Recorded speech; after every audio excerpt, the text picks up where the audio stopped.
بھارت کے غیر قانونی زیر قبضہ جموں کشمیر میں کل جماعتی حریت کانفرنس نے جیلوں میں غیر قانونی طور پر نظر بند حریت رہنماؤں اور کارکنوں کی حالت زار پر گہری تشویش کا اظہار کیا ہے۔ کل جماعتی حریت کانفرنس کے ترجمان ایڈوکیٹ عبدالرشید منہاس نے سری نگر میں جاری ایک بیان میں افسوس کا اظہار کیا کہ نظر بند رہنماؤں اور کارکنوں کو جیلوں میں علاج معالجے سمیت تمام بنیادی سہولیات سے محروم رکھا گیا ہے۔ انہوں نے کہا کہ بی جے پی کی ہندوتوا بھارتی حکومت نظر بندوں کی قانونی اور طبی ضروریات کو دانستہ طور پر نظر انداز کر رہی ہے، جو انسانی حقوق کے عالمی چارٹر کی صریحاً خلاف ورزی ہے۔ ترجمان نے اقوام متحدہ کی انسانی حقوق council, Amnesty international, human rights watch اور عالمی ریڈ کراس کمیٹی پر زور دیا کہ وہ مقبوضہ جموں کشمیر اور بھارت کی جیلوں میں بند کشمیریوں کی حالت زار کا نوٹس لے کر ان کی رہائی کے لیے کردار ادا کریں۔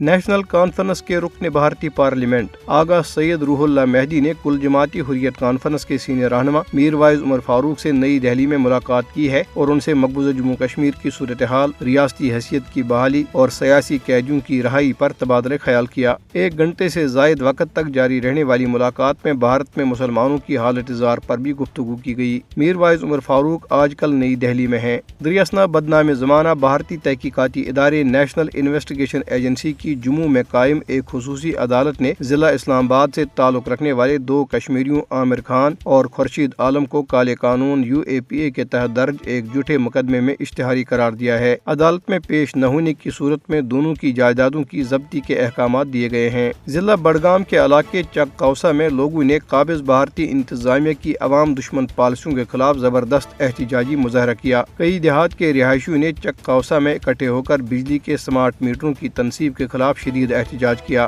مظاہرے میں خواتین بھی بڑی تعداد میں شریک تھی۔ مظاہرین کا کہنا تھا کہ سمارٹ میٹروں کی تنصیب نے ان کی زندگی مزید مشکل بنا دی ہے، کیونکہ ان میٹروں کی وجہ سے ان کے بل بہت زیادہ آتے ہیں جنہیں وہ ادا کرنے سے قاصر ہیں۔ بھارتی فورسز نے آج ضلع ڈوڈا کے کئی علاقوں میں محاصرے اور تلاشی کی کارروائی شروع کی۔ ادھر Indian council of medical research نے ضلع راجوری کے گاؤں بڈل میں پراسرار اموات کی وجہ کسی قسم کے انفیکشن کو نہیں بلکہ زہریلے مادوں کو قرار دیا ہے۔